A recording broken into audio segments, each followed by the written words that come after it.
Proverbs chapter 5. It's a lecture in its entirety today. If you recall back with me in Proverbs chapter 2, there was the promise of wisdom keeping you from a few different and dangerous paths. One of those paths was described in verses 16 through 19 as this: to deliver you from the immoral woman, from the seductress who flatters with her words, who forsakes the companion of her youth and forgets the covenant of her God. For her house leads down to death, and her paths lead to the dead. None who go to her return, nor do they regain the paths of life. And so, if you remember, Solomon has encouraged us that there will be two male voices calling to us, and there will be two female voices calling to us. There is the voice of the father and the voice of the dangerous and wicked man.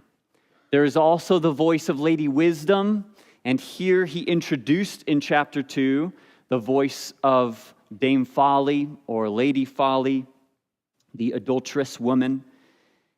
And where we are at in Proverbs, chapters 5 through 7, there are 3 lectures and an interlude in these three chapters. And 3 of the 4 of those sections all address and develop chapter 2, verses 16 through 19. Who is this woman? What will she say? What might this look like? Why is she so dangerous? It's a development of the strange woman, Dame Folly, the seductress, in Latin, the femme fatale, the fatal woman. Theologically speaking, she is the alternative to Lady Wisdom. Okay, so the other voice, the other female voice, calling to the simple, calling them to come to her house, calling them to join her in life. From a practical standpoint, alternately to the woman who fears the Lord, the wife who fears the Lord, you have this person as well. So there's a theological layer, that is Lady Folly and Lady Wisdom, and there's also a very practical layer, a human layer, and that is a woman who fears the Lord and a woman who does not, the person outside of the covenant of God, and there's danger in her home. So there are many questions about who precisely this person is, or is this referring to a particular scenario? And at times, it does. The text does, perhaps to adultery outside of marriage. A married woman who is leaving the covenant to go and have sexual immorality, sexual adultery. But there are other times that she's viewed very generally, and I think that's quite intentional. This may be, from a human perspective, yes, the adulteress, the seductress, might be the person at the bar, might be your neighbor's spouse, might be the Tinder date, might be the producer of online content, might be a lot of things. And in a very broad and general sense, this is any woman who doesn't fear the Lord, any person who doesn't fear the Lord. One of the issues that we're going to run into immediately on this text, and I'll just explain how I'm intending to preach this morning, is the male and female distinctions in the text. And that Solomon writes to the young men, and he writes addressing the dangers of this young woman, of Lady Folly, this seductress. And we could either we could front or end the sermon with clarification about how this applies very broadly, and we're going to front it rather than end it. Because at the end you can make all these sort of clarifications. If you have the dangers of enjoying sexuality outside of marriage and the delights of enjoying it within, then you have people perhaps who are excluded at the onset of the sermon. You're like, okay, so what about the people who are unmarried? What about the young ladies? What about all sorts of various groups that this doesn't particularly apply to? So the eternal truth is a sort of what we're after, in the way I intend to preach it, is sort of a gender-neutral approach. That we're like, the point is that enjoying the delights of sexuality outside God's intended bounds, which is marriage between a man and a woman, that enjoying sexuality outside of those boundaries is quite dangerous and leads to death for anyone, not just the young men who are addressed in this regard. So seek to just walk through the entire sermon with that in mind rather than making clarifications at the end. Nevertheless, the form and the initial audience is a young man, and there's reasons for that. This is a strong sort of man-to-man conversation between a father and a son. And one of the reasons he addresses this issue, I think, is twofold. One, because it is a tremendous danger to young men, maybe stereotypically true of them, something they would desire and yearn for, and maybe even be willing to sacrifice morality to go and enjoy. He's also presenting it this way. He addresses the young man in 3 of these 4 next large pieces of lecture to move from a consideration of value. Remember back to many of the early lectures, he's saying wisdom is valuable. That's why you should go get her. Wisdom is valuable. Now he's saying she's also desirable. You want to get wisdom. It is a good life with wisdom. Because wouldn't it be true for us in our experience that not everything that's valuable is enjoyable?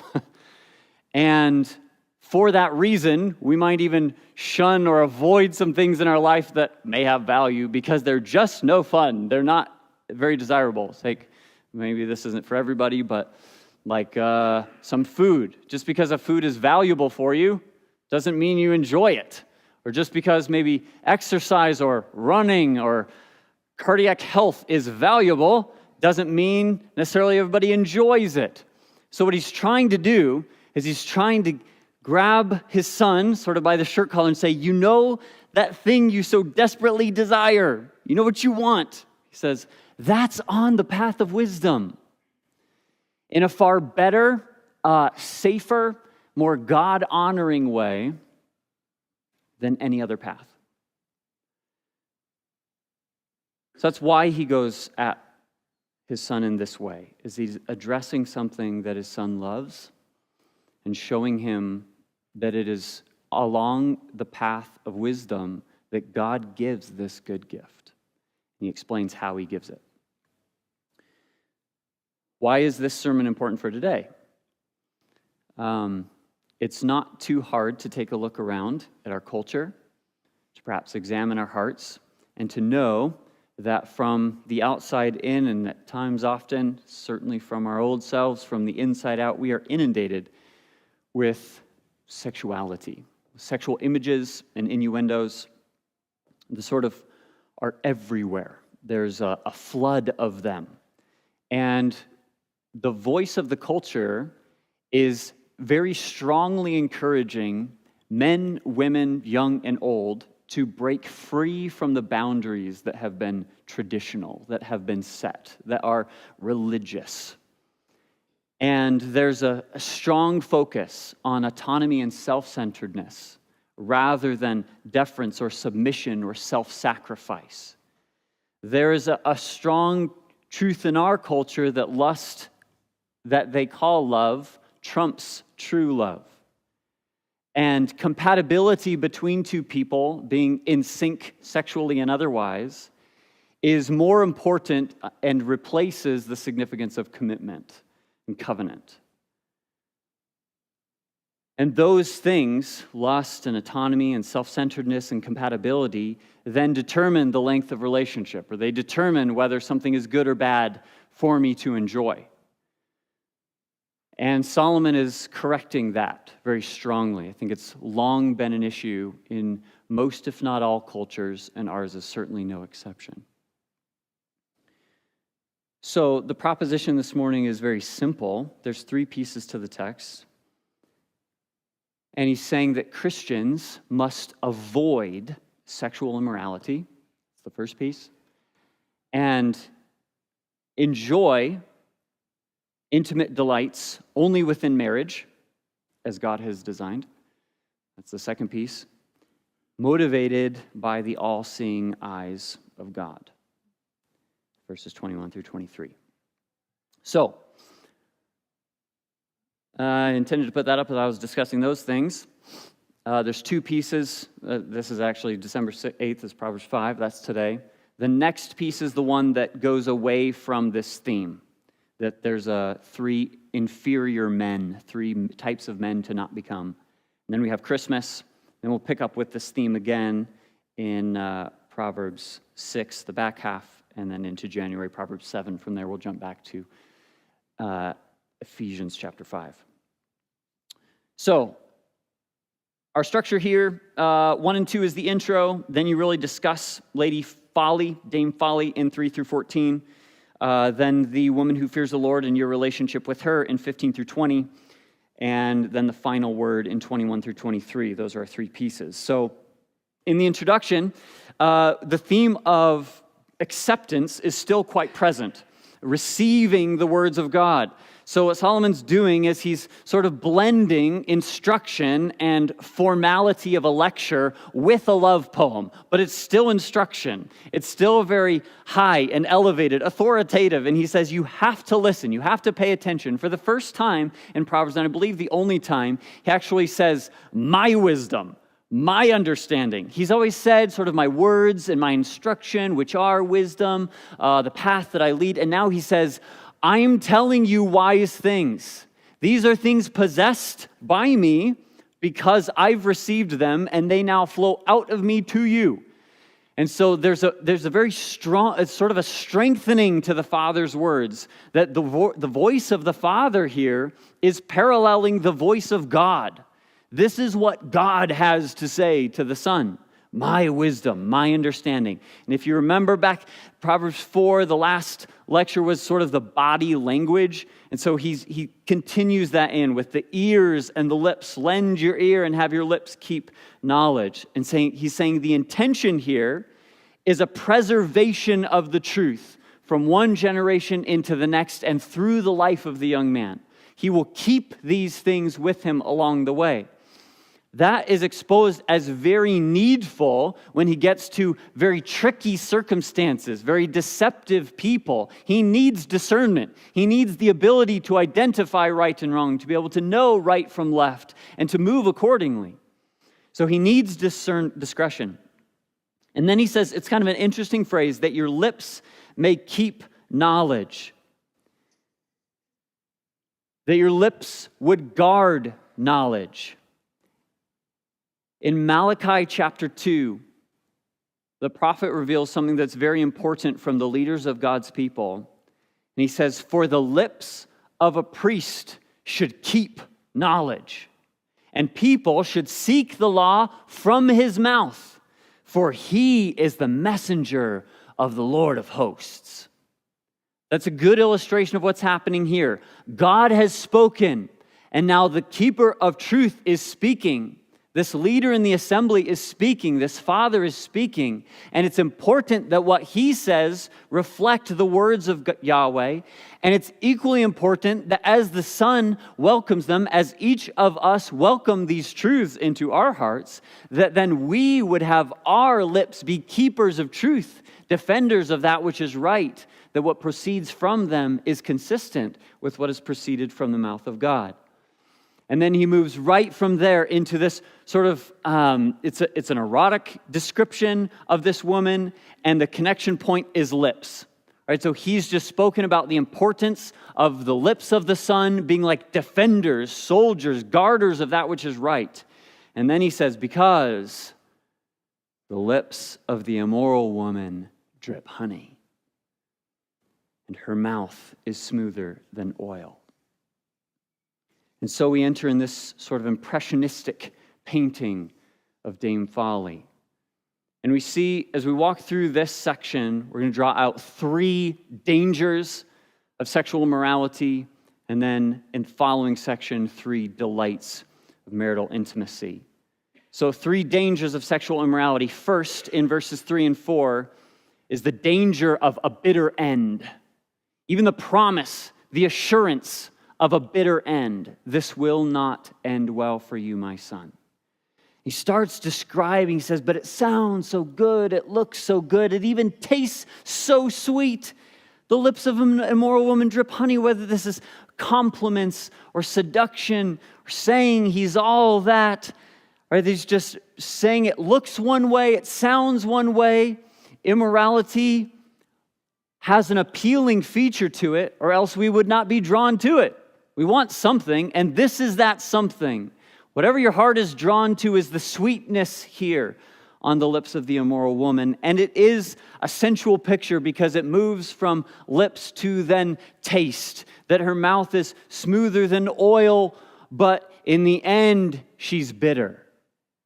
So if you go to her, if you interact intimately with her, then there's a promise that sweetness will end in bitterness and smoothness will end in sharpness. It's not what it seemed on its face. People will push back against that, not necessarily you, but the culture pushes back against that with experience. They would say, well, that's not what I've tasted. That's not what I've seen. It all looks good to me. I'm enjoying this, and whether they're lying through their teeth or not is irrelevant. They're saying experience trumps truth. Experience trumps this word. And I think we can say with great clarity and with confidence, well, then you haven't come to the end yet. It will end bitterly. The path of folly ends this way. And so he uses the idea of wormwood, which is a poisonous plant if improperly addressed, and then a sharp two-edged sword. So she slashes and slices and pierces to death when initially it seemed oh so sweet and oh so smooth.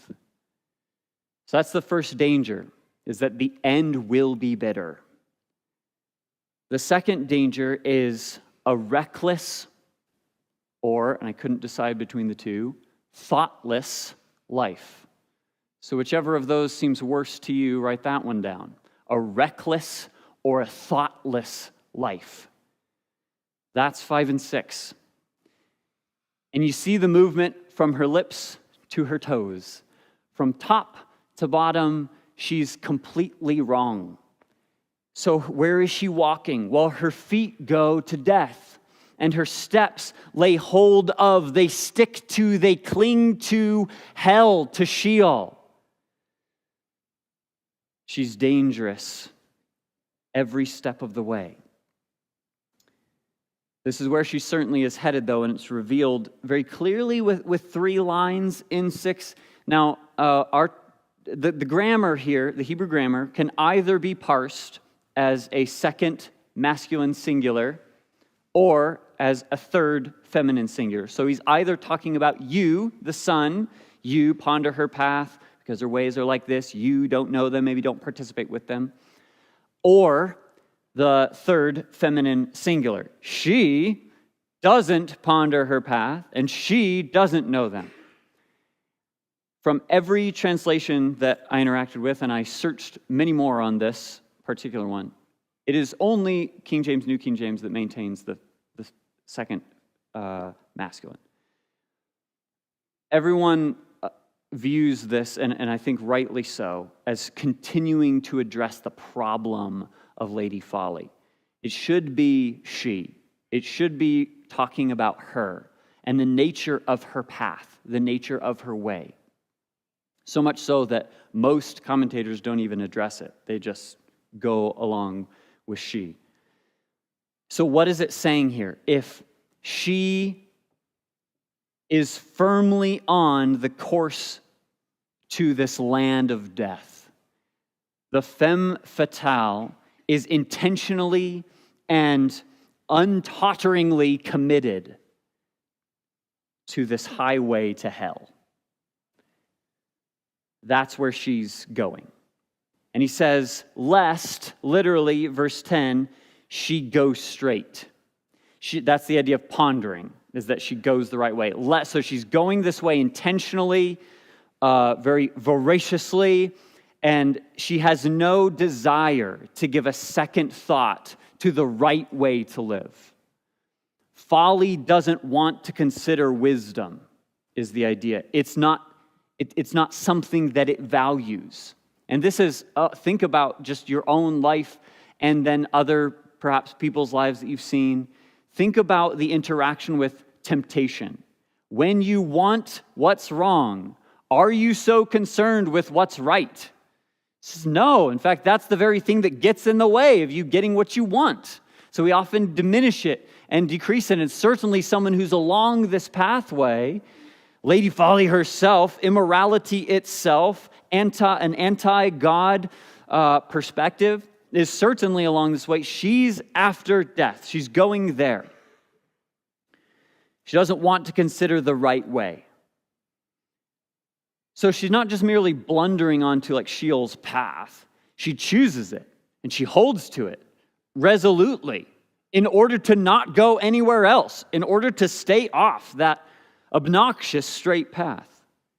But what she's not thinking about, 6c, what she doesn't know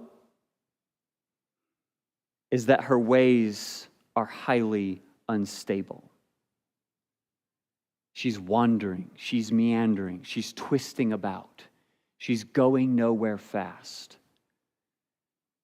So in total, 5 and 6 is saying that she intentionally commits evil without careful thought about the end result. She will self-destruct. And so to the son, to the listener, to us, if we join her, if we join folly, then we too abandon wisdom and join the very path that we've been warned against. And in so doing, head on the course to destruction. So that is a very reckless and thoughtless thing to do from the things that are truly valuable and the things that are truly desirable. There's a bitter end, and then there's a reckless or thoughtless life. Thirdly and finally, and most expansively in this text, there is a costly price. The third danger is a costly price. And he explores a number of these things. We'll start in verse 9, skipping 7 and 8 for a moment. It says, lest you give your honor to others and your years to the cruel one, lest aliens be filled with your wealth and your labors go to the house of a foreigner. And when you mourn at last, when your flesh and your body are consumed, and you say, how I have hated instruction, my heart despised correction. I've not obeyed the voice of my teachers, nor inclined my ear to those who instructed me. I was on the verge of total ruin in the midst of the assembly and congregation. So notice all the things that are lost, and they're paired together. We'll walk through them in a moment. Honor and years, wealth and labors, flesh and body. All of these things are given away to whom? In 9 through 11, it's others. And it's actually a plural masculine idea. It's a bunch of other strange men. It's not even ultimately to Lady Folly. It's the ones behind her. Maybe in the practical, like the pimps. I don't know, the people behind the screen. Certainly those outside of the covenant of faith. Your life goes to them. Ultimately to the cruel one. Others, cruel people, aliens, foreigners. So let's consider this, a variety of costs. And I found this quite helpful. I think each line is emphasizing something a little bit different. So in line 9, or verse 9, you have a social price. There's a social cost to sexual morality. Honor is the idea of splendor and majesty, and then you personalize it with years, which is more helpfully dignity or honor. So I would probably go your splendor and honor. And what the idea is that you have this social standing, a social admiration that is personalized to you. It's your name, your reputation, how you are viewed by a variety of people, including yourself, your teachers, and the assembly, verses 12 through 14, then the outsiders as well. All of these people have a perspective of you. And he's saying that if you go and live with Lady Folly, if you enter her door, if you go in this direction, then you will lose social admiration and standing. You will lose your reputation. You will lose your upright name. Promiscuity costs social respect. And there's a lot of examples of this. Think along these lines, if you walk down this path, then you will always be afraid of the story coming out. You will always be afraid of the pictures and videos. You will always be afraid of the browser history. You will always be afraid of the story being told, of you being revealed, perhaps who you truly are. You'll look over your shoulder, knowing that the price of being exposed is high, and there's great terror along that path. So he's warning against it because there will be loss of social standing here. That's not the only price. There's also an economic price to be paid in verse 10. Those aliens be filled with your wealth, and your labors go to the house of a foreigner. Wealth literally is strength. So wealth is an interpretive translation based on the second line, which is right. That's how we should think about strength in this setting, because the second line sort of clarifies or specifies what kind of strength. So your strength is given to enemies. What kind of strength? Well, the strength that comes by labor, your paychecks, your accumulation of paychecks, your savings, your financial establishment, your resources. Your labor and your acquisitions gained thereby will be given away. You will trade them. The fool trades them at the house of folly. There's a lot of illustrations of this or examples. I think certainly the exorbitant price for a night out or a night with folly, giving our resources to online subscriptions or memberships, or the fiscal price associated with flights and dinners and hotel stays. Maybe it's legal fees in the aftermath or child support. You give your resources away to strangers, to those who are outside of the family of faith, which doesn't bless you, it doesn't bless your teachers, it doesn't bless the assembly, it only blesses the quote-unquote enemy. So there's a social price and economic price, and then verse 11, there's a physical price, sort of cumulative, and you cry out at last. You're groaning, you're mourning. There's a dismal end. There's a lamenting and an anguish that is crying out in verse 11. It says, your flesh and your body are lost. They're consumed. They're eaten up. So whether that's quite literally something like sexually transmitted diseases, or whether it's something more illustrative of physical loss, like the pain of divorce or the loss of relationship with children, years of grief, loneliness, and depression, whatever it might be, there's a physical tax, a physical price to be paid for a life in the house of folly. And then finally, and this is creative by the dad in verses 12 through 14, there's I say this a number of ways also, but a relational cost. Definitely maybe a religious cost, but I think relational gets at it. There's a relational cost here. And what he does is it's another quote from Dad. You remember how sometimes Dad will adopt the persona of somebody and he'll be like, and this is what they'll say to you, and this is how it's going to go, and this is the end of the story, as moms and dads do. And here Dad says, and here's what you're going to say. He actually tells the son the very thing that he's going to respond with at the end. And notice this is fascinating, because he could say very rightly the same thing that happens in 22 and 23. He could say, and you will be entrapped and you will die, and you will say, oh, I wish I hadn't died, or maybe even so strong, and you'll be so concrete in this path that you will say something blasphemous to Yahweh and you will go die in your sins, or something like that. He could say that. But he continues instructing by saying what he should say. It's a confession, is what this is. He's instructing his son that even if he goes to the house of folly, then here's what you will say. You're coming back. That's what you will say. How I hated, I wasted time, and there's, in the first line, very personal responsibility being taken. This is on me. This is my fault. I left. I went away. I didn't want the instruction. It wasn't for lack of it. It was for my lack of hearing it. And then he says, and I didn't follow you, the teachers. He says, I've offended my parents. I've offended my instructors. I've offended those who gave their lives to me to teach me. I haven't done that. And then he says, and I've offended everybody. Look, I was on the verge, and here's the confession, I was on the verge of total ruin.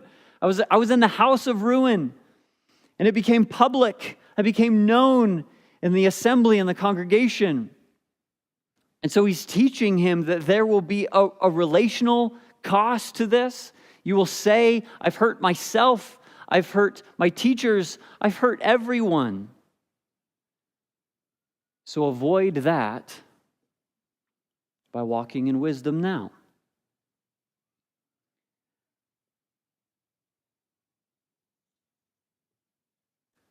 So a conclusion in 7 and 8. Get away.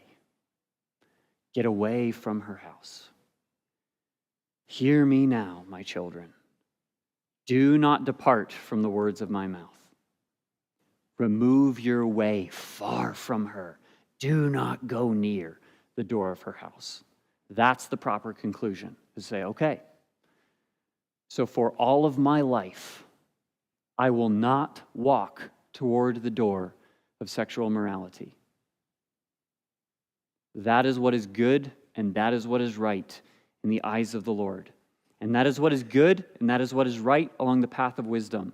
And that is what is good, and that is what is right as far as the practical implications. I don't want the bitter end. I don't want the reckless life. I don't want the high price. So I will stay away. There's a lot of implications there. For the sake of time, I may let you work it out. But there's a lot of wisdom in how we then interact with technology, with relationships. That is, what does it mean? Consider this question. What does it mean to stay far away? That's the question. Now, the positive alternative, and there's a strong shift here, a strategy shift from Solomon. And this is what's unique about this of the three sort of sermons or lectures on Lady Folly, is that none of the others have this in it. None of the others say, and here is where you should go. He doesn't appeal to them with the delights of marriage anywhere else at length in these three lectures. And that's strategic. He's providing a counterbalance to restriction. It's important for us to know, and for parents to remember too, that we are not to discourage sexuality. We're not to discourage or put a red circle with a slash through it on the idea of intimacy, which can be common to do. It simply needs placed ever and always in its proper context. And once it is, which that context is a one-man and one-woman marriage, once the delights of sexuality are placed in that context, then there is great freedom and there is encouragement. One scholar said it this way: the opposition of adultery to married love concretely shows that sin and folly cross created boundaries, while the play of eros within marriage illustrates freedom within form. Very helpful. There's freedom within form, and that's where he's calling to his son with desires. He's saying, look, there's a better way. There's a better way.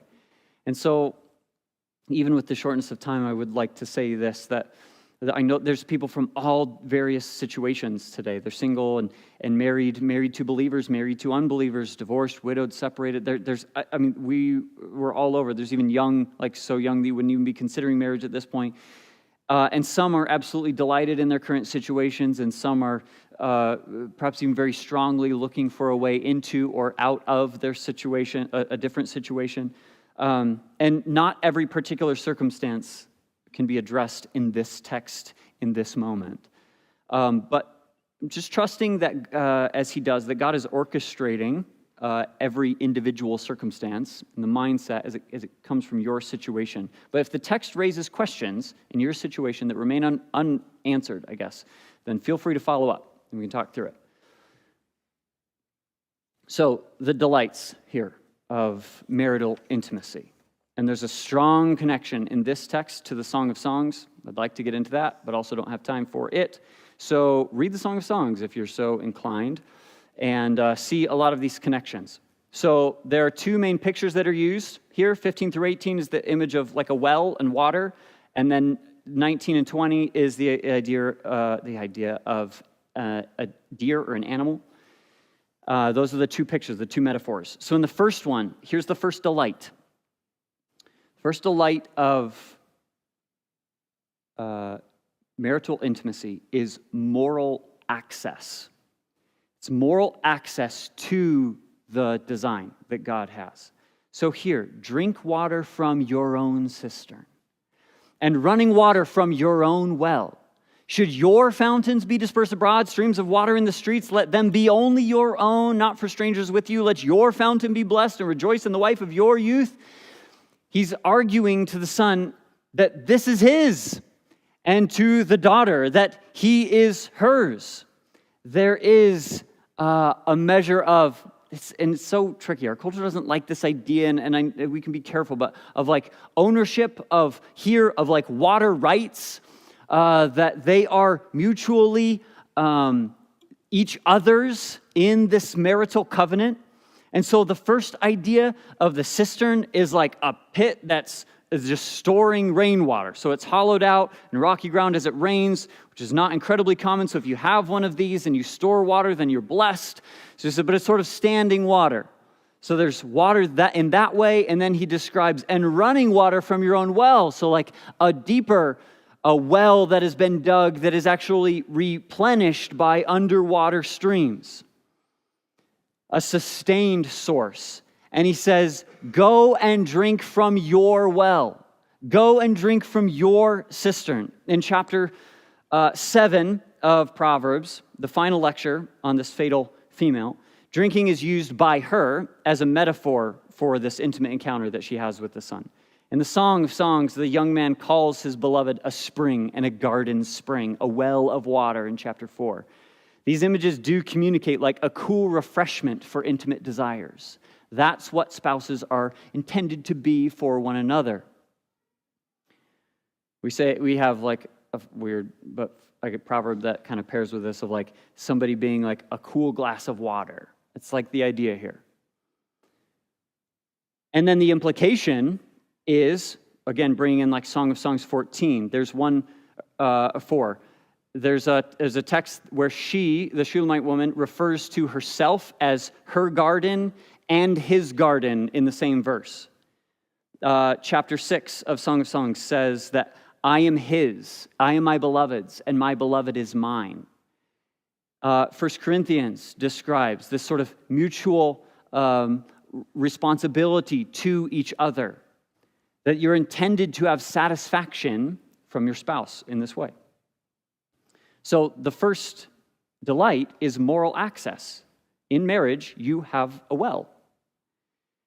The second delight is joyful exclusivity.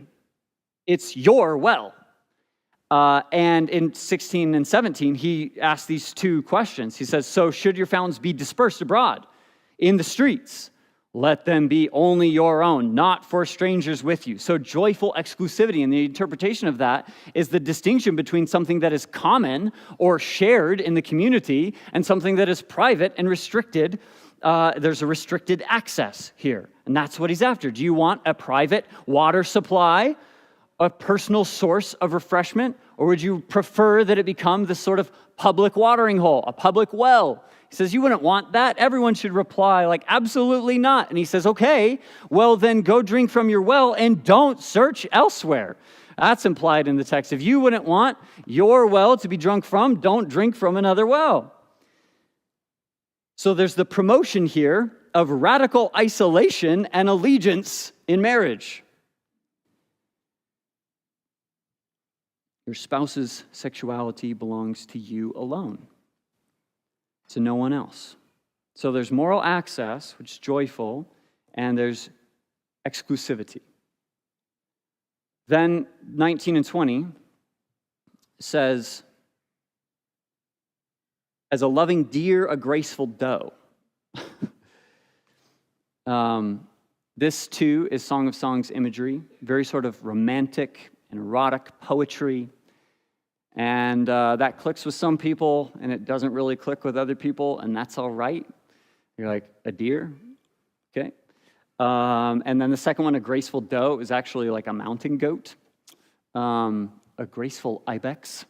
And we sort of have, in English, we have maybe not the best association with goats, so they translated it doe. You want to be a sheep, not a goat, right?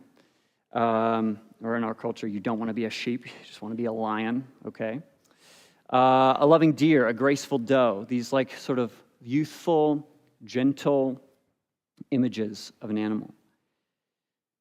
And the intention here, the third delight in marriage, is abundant love. That's what he's communicating, an abundance of love, an abundance of delights. So there's parallelism in the second and third lines of 19. Let her breast satisfy at all times, ABC. Circle, underline, highlight. And then it reverses, CBA, always enraptured with her love. And so there's a beautiful and short poem here about some of these delights. That there's point A is like your spouse's body, their person, their gifts to you, their love to you, their commitment to you, who they are as a person, all of them for you. And then there's this satisfaction, even enrapturing. Again, I'm irritated, I'm so out of time already.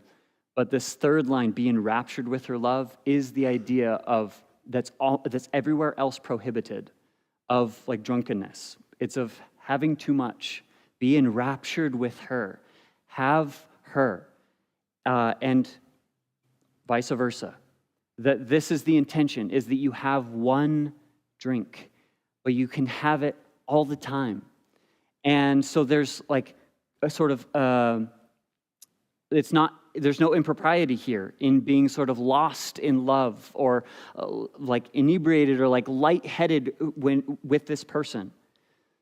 Another quote might be helpful is, in the marriage bed, inhibitions may be left behind. So he's speaking of freedom. And then third, of constancy. He says, at all times and always. So undoubtedly there are specific and explicit applications to be made within marriage, but it kind of seems most appropriate in this setting to maybe leave those in the poetic form and let the married couples talk about it.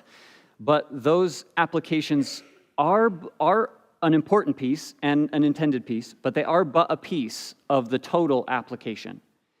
It's more significant and more general than just sexuality, than just intimacy in that way, because marriage is made up of much more than sex. This verse speaks in a very wholesome way and a holistic way concerning the abundance of love in marriage. This person is yours and you are theirs, and you have everything about each other completely covenanted to you, and you are to them, and there are tremendous and numerous delights that are accompanied in marriage, the companionship, the comfort, the knowingness of each other, all of these things. So it's fuller than anything super explicit, though that's a piece of the puzzle. And the point of revealing the beauty and the delight is to then pit it against the other door that is so tempting to walk through.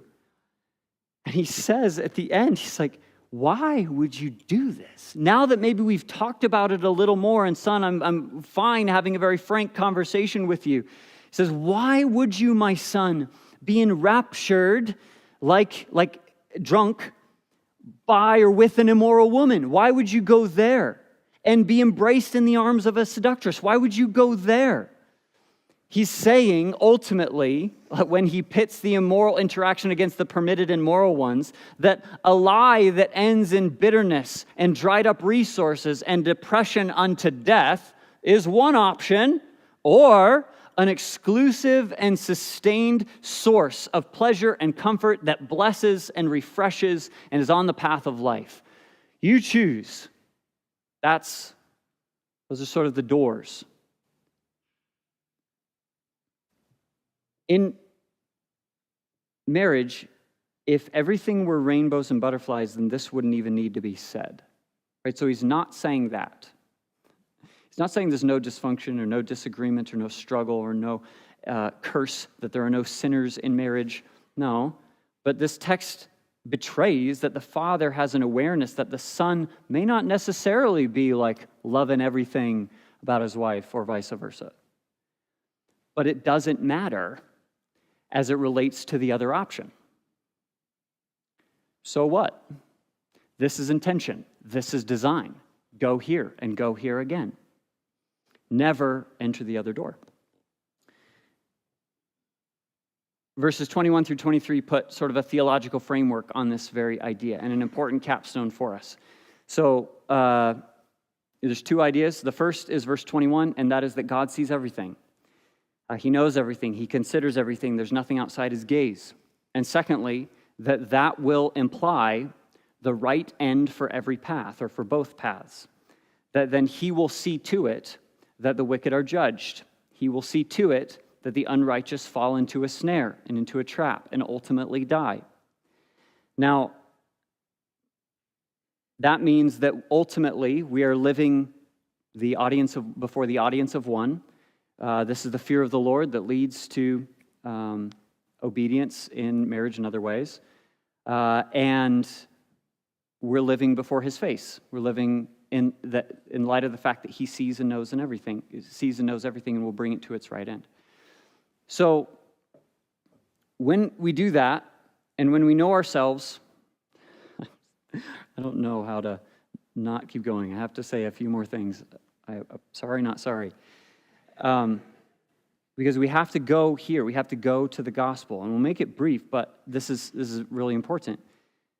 Because when we read 21 through 23, there should be naturally, according to who we know we are, a little bit of an unsettledness.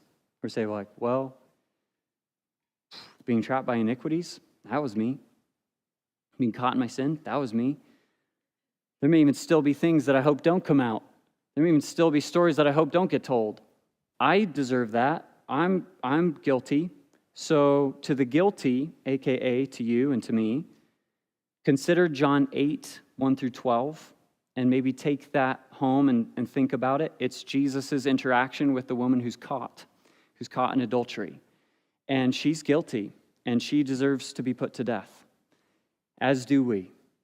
And his response to her is very striking, right? He says, to him who is without sin, let him cast the first stone. And then he seems to sort of divert his gaze and wait. And nobody moves because we all know, we're all guilty. So nobody throws a stone. And then it seems like the crowd disperses and he says, where are your accusers? She's like, there are none. And he says, neither do I accuse you. Neither do I condemn you. Go and sin no more. And there's comfort in that story because that's the foundational reality of what God has done for us in the gospel. Is that though we are exposed as sinners and though we are guilty of everything that we've done, in Christ and in substitutionary atonement, he can say, neither do I condemn you. And then he can say, go and sin no more. And then we're entered into the Christian ethic with joy and relief. So to the guilty, consider John 8. To the discouraged, maybe if you're hearing this entire thing, and you're still like, whether I'm married and don't like my situation or I'm unmarried and wish to be, if you're discouraged, then I was thinking about Matthew 7, verse 11, which says, if you then, being evil, know how to give good gifts to your children, how much more will your Father who is in heaven give good gifts to those who ask him? God is sovereignly orchestrating each of our lives, and he's not painted a picture here that he's just excluded you from. As the author of good gifts and the giver of good gifts, he has every right to give whatever to whomever he desires. And he'll do so very well. So I encourage you to rest in him and to speak to him about all of those situations. We're far over time. Thank you for your patience. As believers, we must then avoid the path of sexual immorality, run to the path, if any, the delights of marital intimacy, because we fear God and he will bring all things to their proper end.